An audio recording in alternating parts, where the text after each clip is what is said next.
بانی P T I نے آنکھ میں تکلیف کی شکایت جنوری کے پہلے ہفتے میں کی۔ جیل کے ڈاکٹر کے دیے گئے ڈراپس 3-4 دن استعمال کیے۔ 16 اور 19 جنوری کو بانی پی ٹی آئی کا طبی معائنہ اور کچھ ٹیسٹ ہوئے۔ 24 جنوری کو انجیکشن لگایا گیا۔ رانا ثناء اللہ نے تفصیلات سینٹ میں پیش کر دیں۔ دستاویزی ثبوت قائد حزب اختلاف کو بھی دینے کی پیشکش۔ ایک بار پھر معاملے پر سیاست نہ کرنے کا مشورہ۔ 4 ماہ غفلت برتنے کا الزام رد کر دیا۔ کہا بانی پی ٹی آئی کا جیل کے ڈاکٹر ہر دوسرے دن چیک اپ کرتے ہیں۔ 9 دسمبر کو چیک اپ میں بانی پی ٹی آئی نے آنکھ کی شکایت نہیں کی۔ 2 دسمبر کو بانی پی ٹی آئی کی بہن نے ان سے ملاقات کی کہ کہا خان صاحب کی صحت بالکل ٹھیک ہے۔ ان کی بہن نے بھی آنکھ میں تکلیف کا ذکر نہیں کیا۔ 9 دسمبر کو میڈیکل بورڈ کے اجلاس میں بھی بانی پی ٹی آئی نے آنکھ کا ذکر نہیں کیا۔ پی ٹی آئی نے بانی کی نجی اسپتال منتقلی کی درخواست نہیں دی۔ حکومت نے یقین دہانی کرائی ہے کہ جس ڈاکٹر سے بانی پی ٹی آئی کہیں ان کا چیک اپ ہو سکتا ہے۔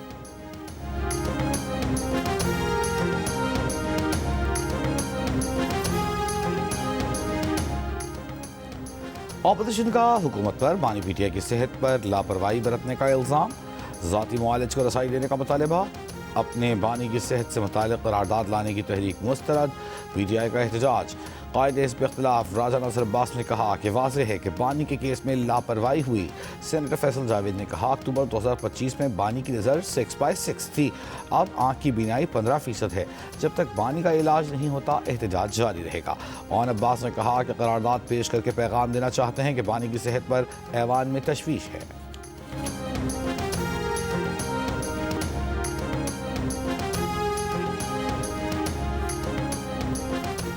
جے یو آئی کے سینیٹر کامران مرتضیٰ کا حکومت کو بانی پی ٹی آئی کے ساتھ اچھا سلوک کرنے کا مشورہ۔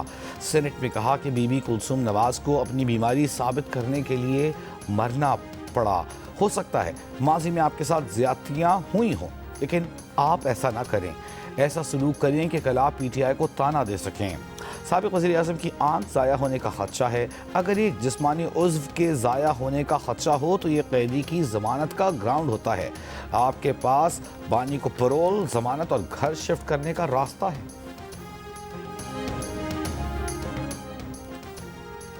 پی ٹی آئی کا پارلیمنٹ کے سامنے احتجاج اور دھرنے کا اعلان۔ ریڈ زون بند کر دیا گیا۔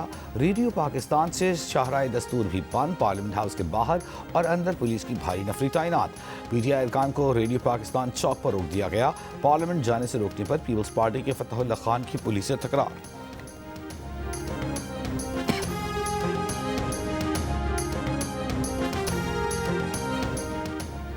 سپریم کورٹ کے حکم پر اسی طرح عمل ہوگا جس طرح سلمان صفدر کی بانی پی ٹی آئی سے ملاقات کرائی گئی۔ بیٹوں سے بھی بات کرائی جائے گی اور پورا تعاون کیا جائے گا۔ وزیر مملکت برائے داخلہ طلال چودھری کی یقین دہانی۔ جنیز کے پروگرام آج شہزیب خان زادہ کے ساتھ میں گفتگو کرتے ہوئے کہا کہ آنکھ کی بینائی کتنی ہے اس کا فیصلہ ڈاکٹرز کو کرنا ہے۔ ہمارا انتقام لینے پر کوئی دھیان نہیں۔ کسی ڈاکٹر کو کیا ضرورت ہے کہ وہ جان بوجھ کر بانی پی ٹی آئی کے علاج میں تاخیر کرے۔ رپورٹ سے پتہ چل رہا ہے کہ بانی پی ٹی آئی ایک ایسے قیدی ثابت ہوئے جن کا سب سے زیادہ خیال رکھا جاتا ہے اور زیادہ سہولتیں دی جاتی ہیں۔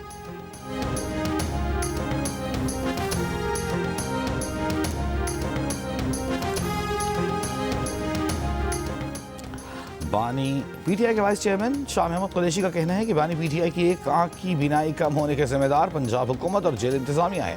انسداد دہشت گردی عدالت لاہور میں پیشی کے موقع پر میڈیا سے گفتگو میں کہا کہ بانی کی آنکھ کا سن کر بہت دکھ ہوا، دعا کے علاوہ کچھ نہیں کر سکتے۔ قیدیوں کے حقوق ہوتے ہیں جو ملنے چاہیے۔ آنکھ کی بینائی چلے جائے تو اس کی ذمہ دار جیل انتظامیہ اور حکومت ہے۔ سیکیورٹی نہ ہونے کا کہہ کر انہیں بھی علاج کے لیے نہیں لے جایا جا رہا۔ شاہ محمود قریشی کی جلاؤ گھراؤ کے 2 مقدمات میں عبوری ضمانت کی درخواستوں پر عدالت نے پروسیکیوشن سے مقدمات کا ریکارڈ طلب کر لیا۔ عبوری ضمانت میں 3 اپریل تک توسیع کر دی۔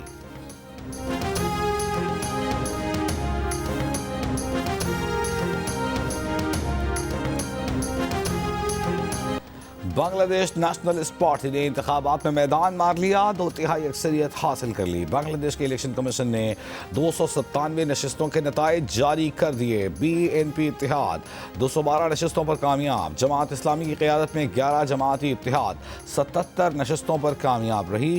اسلامی آندولن بنگلہ دیش نے 1 نشست، آزاد امیدوار نے 7 نشستیں جیتیں۔ بنگلہ دیش الیکشن کمیشن کے مطابق 12 فروری کو ہونے والے ریفرنڈم میں 60.2% ووٹرز نے ریفرنڈم کے حق میں فیصلہ دیا۔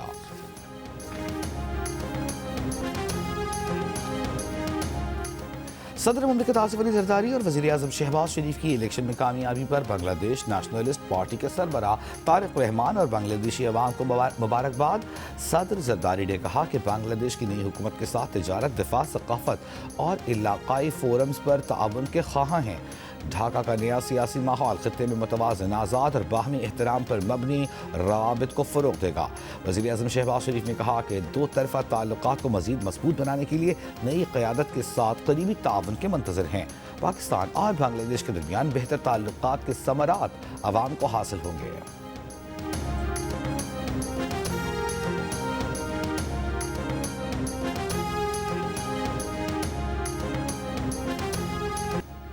آئی سی سی T20 ورلڈ کپ میں بڑا اپسیٹ، زمبابوے نے آسٹریلیا کو 23 رن سے ہرا دیا۔ زمبابوے نے 2 وکٹ کے نقصان پر 169 رنز بنائے۔ ہدف کے تعاقب میں پوری آسٹریلوی ٹیم 146 رنز بنا کر آؤٹ ہو گئی۔ آسٹریلیا کے 8 بیٹرز ڈبل فگر میں داخل نہ ہو سکے۔ میٹ رینشا نے 65 رنز بنائے۔ زمبابوے کے مظہربانی نے 4، بریڈ ایونز نے 3 کھلاڑیوں کو آؤٹ کیا۔ دن کے دوسرے میچ میں کینیڈا اور UAE کی ٹیمیں دلی میں مد مقابل۔ ورلڈ کپ کے تمام میچز جیو سپر اور مائیکو سے براہ راست نشر کیے جا رہے ہیں۔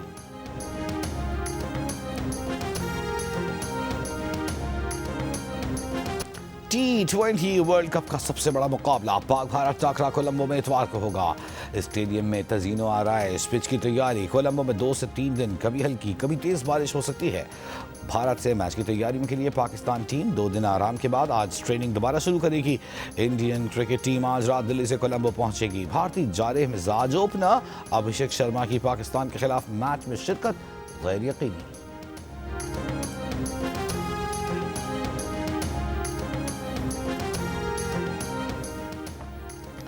پاک بھارت میچ میں پاکستانی اسپنرز اہم ہتھیار قرار۔ بھارتی میڈیا کے مطابق پاکستان کے اسپنرز بھارتی ٹیم کو مشکل میں ڈال سکتے ہیں۔ مڈل اوورز میں بھارتی بیٹرز کو سلو ڈاؤن کرنے کی صلاحیت رکھتے ہیں، جو میچ میں اہمیت کا حامل ہوگا۔ بھارتی ٹیم کو اسپن کو ڈی کوڈ کرنا ہوگا اس سے پہلے کہ پاکستان بھارتی ٹیم پر غلبہ حاصل کر لے۔ پاکستان کے اسپن اٹیک میں ابرار، شاداب، محمد نواز، سائم ایوب، عثمان طارق موجود ہیں۔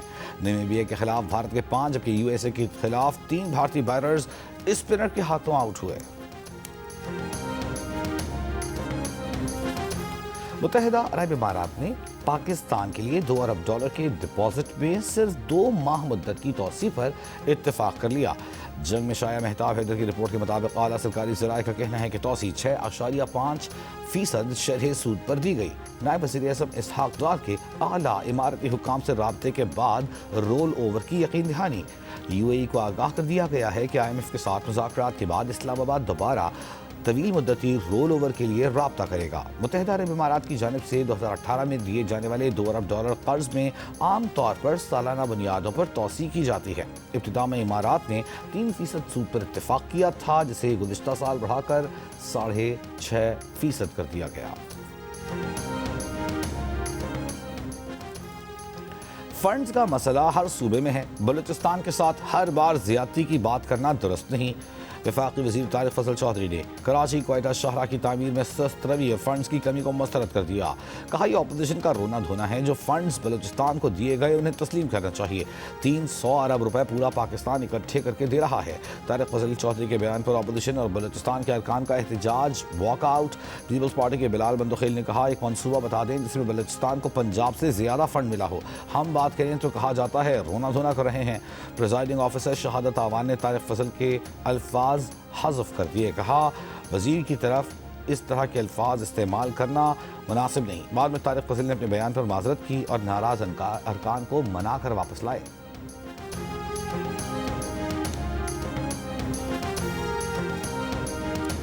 وزیر داخلہ محسن نقوی کے اسلام آباد ماڈل جیل اور نیشنل پولیس اکیڈمی میں زیر تعمیل ہاسٹل کے دورے۔ 15 برس سے زیر التوا جیل منصوبہ صرف 1 برس میں تکمیل کے قریب ہے۔ 85% سے زائد کام مکمل ہو گیا ہے۔ 2 ماہ میں فعال ہو جائے گا۔ وزیر داخلہ کو دی گئی بریفنگ کا احوال۔ محسن نقوی کی منصوبے کی جلد تکمیل کے لیے ڈبل شفٹ میں کام کرنے کی ہدایت۔ کہا نیشنل پولیس اکیڈمی میں جدید انفراسٹرکچر کے قیام سے پولیس تربیت کا معیار مزید بلند ہوگا۔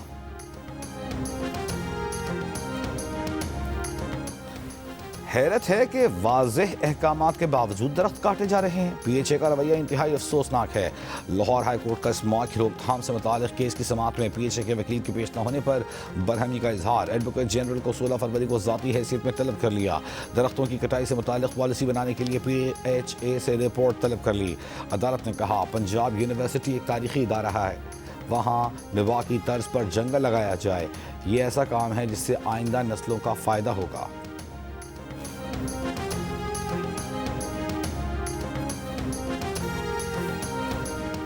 کراچی میں 17 فروری کو ہلکی بارش کا امکان۔ محکمہ موسمیات کے مطابق 15 فروری کو ایران سے مغربی ہواؤں کا ایک سلسلہ بلوچستان میں داخل ہو سکتا ہے۔ سسٹم کے تحت کوئٹہ اور اس کے اطراف کے علاقوں اور کراچی میں ہلکی بارش متوقع۔ 18 فروری کو سسٹم ملک کے بالائی علاقوں پر بھی اثر انداز ہو سکتا ہے۔ کراچی میں ہفتے اور اتوار کی صبح ہلکی دھند کا بھی امکان۔ زیادہ سے زیادہ درجہ حرارت 31 ڈگری سینٹی گریڈ تک جانے کی توقع۔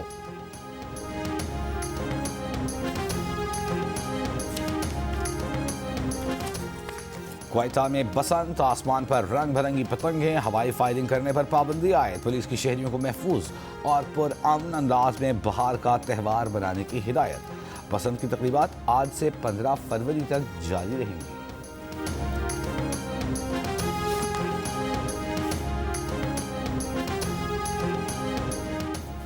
سانحہ گل پلازہ جوڈیشل کمیشن نے مختلف محکموں کو نوٹس کر دیے۔ گل پلازہ کے صدر بھی طلب۔ Senior director land, chief fire officer, D C جنوبی، S S P city, D I G traffic, C E O water corporation, D G S P C A, D G rescue اور K electric کے سی E او کو بھی 18 فروری کو طلب کر لیا گیا۔ D G I S P R lieutenant general Ahmed Sharif Chaudhry کا لاہور میں university of engineering and technology کا دورہ، طلباء اور اساتذہ کے ساتھ خصوصی نشست۔ قومی سلامتی اور دہشت گردی کے چیلنجز پر گفتگو۔ ترجمان پاک فوج نے کہا دہشت گردی کو جڑ سے اکھاڑنے کے لیے نیشنل ایکشن پلان پر مکمل عمل یقینی بنایا ہوگا۔ D G I S P R نے سوشل میڈیا کے محاذ پر نوجوانوں کے مثبت کردار کو سراہا۔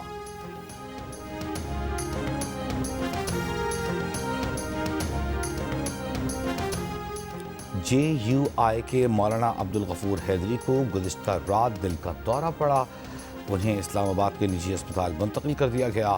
مولانا فضل الرحمان، کامران مرتضیٰ اور دیگر رہنماؤں نے مولانا عبدالغفور حیدری کی عیادت کی۔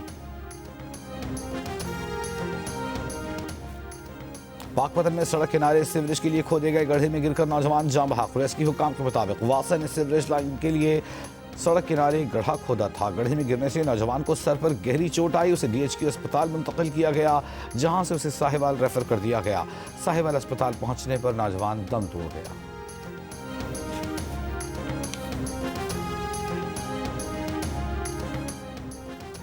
ایم ڈی واسا کا شاہدرہ لاہور میں گٹر کے ڈھکن چوری ہونے کا نوٹس، نامعلوم افراد کے خلاف ایف آئی آر درج کروا دی۔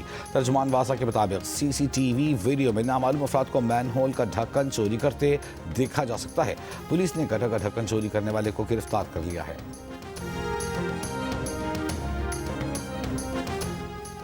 خیبر پختونخوا حکومت نے پشاور میں 6000 سے زائد پلاسٹک کے گٹر کے ڈھکن لگانے کے لیے 12 کروڑ روپے سے زائد کے فنڈز کی منظوری دے دی۔ ڈبلیو ایس ایس پی نے سیکرٹری بلدیات کو خط میں کہا کہ ٹوٹے ہوئے اور بغیر ڈھکن کے مین ہولز موٹر سائیکلیں، گاڑی چلانے اور پیدل چلانے والوں کے لیے خطرناک ہیں۔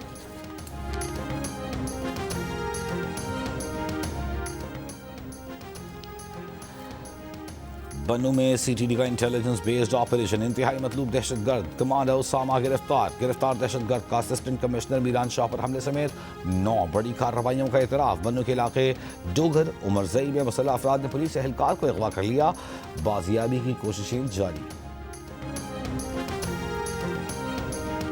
ڈرگ ریگولیٹری اتھارٹی نے 10 دواؤں کے مخصوص بیچز کی فروخت روک دی۔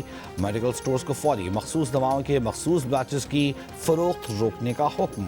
ترجمان کے مطابق دواؤں میں خون پتلا کرنے والی اسکن انفیکشن، الرجی، آنکھوں کے ڈراپس، ہاتھ پاؤں کی باریک نسوں کے انجیکشنز بھی شامل ہیں۔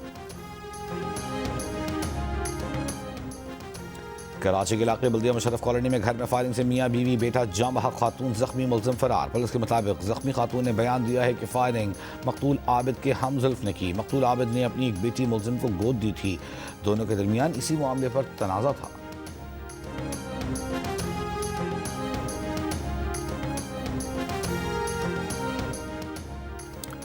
ملک بھر میں یکم رمضان المبارک 19 فروری کو ہونے کا امکان۔ ترجمان سپارکو کے مطابق نیا چاند 17 فروری کو پاکستانی وقت کے مطابق شام 5:01 پر پیدا ہوگا۔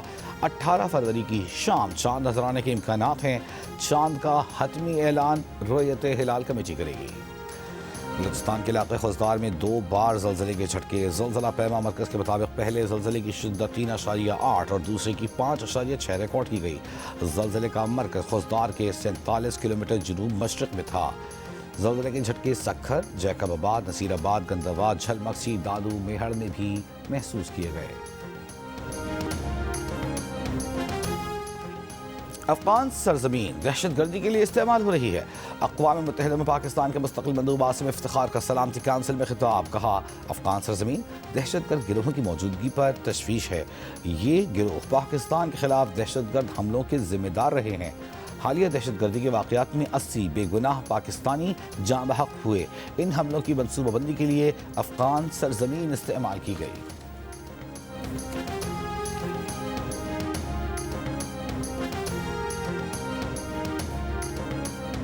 ایران پر دباؤ بڑھانے کے لیے مشرق وسطی میں دوسرے امریکی طیارہ بردار بحری بیڑے کی تعیناتی کی تیاری۔ امریکی طیارہ بردار بحری جہاز USS Gerald R Ford Caribbean سے مشرق وسطی بھیجا جا رہا ہے۔ امریکی خبر ایجنسی کے ذرائع کے حوالے سے رپورٹ میں واضح نہیں کہ یہ بحری بیڑا مشرق وسطی میں کب تک رہے گا۔ امریکی صدر ٹرمپ گزشتہ روز ایران کو خبردار کر چکے ہیں کہ ان کی انتظامیہ کے ساتھ معاہدے تک پہنچنے میں ناکامی انتہائی تکلیف دہ ہوگی۔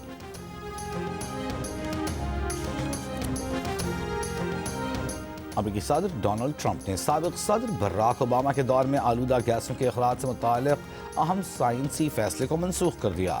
وائٹ ہاؤس نے صدر ٹرمپ کے اس اقدام کو امریکی تاریخ کی سب سے بڑی ڈی ریگولیشن قرار دیتے ہوئے کہا کہ اس سے گاڑیاں سستی ہوں گی۔ آٹو انڈسٹری کے لیے فی گاڑی تقریباً $2400 تک لاگت کم ہو جائے گی۔ ماحولیاتی تنظیموں کا فیصلے پر عدالتوں سے رجوع کرنے کا اعلان۔ بھارت کے شہر احمد آباد میں طیارہ حادثہ پائلٹ کے مبینہ دانستہ اقدام کی وجہ سے پیش آیا۔ عالمی میڈیا رپورٹ میں انکشاف۔ رپورٹ کے مطابق کمانڈر کیپٹن سمت سبروال نے مبینہ طور پر ایندھن کے سوئچ خود بند کیے۔ کیپٹن سبروال حادثے سے 1 ماہ قبل ڈپریشن کا شکار تھے۔ ابتدائی تحقیقات رپورٹ اور بلیک باکس ڈیٹا میں میکینیکل خرابی کو خارج سے امکان قرار دیا گیا ہے۔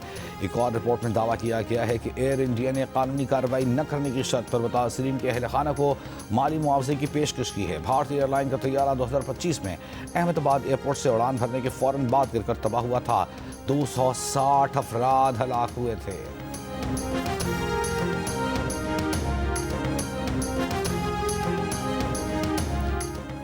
بنگلہ دیش میں کامیاب انتخابات پر چین اور بھارت کی بھی مبارکباد۔ بنگلہ دیش میں چینی سفارت خانے نے بیان میں کہا کہ بنگلہ دیش کی نئی حکومت کے ساتھ مل کر کام کرنے کے خواہاں ہیں۔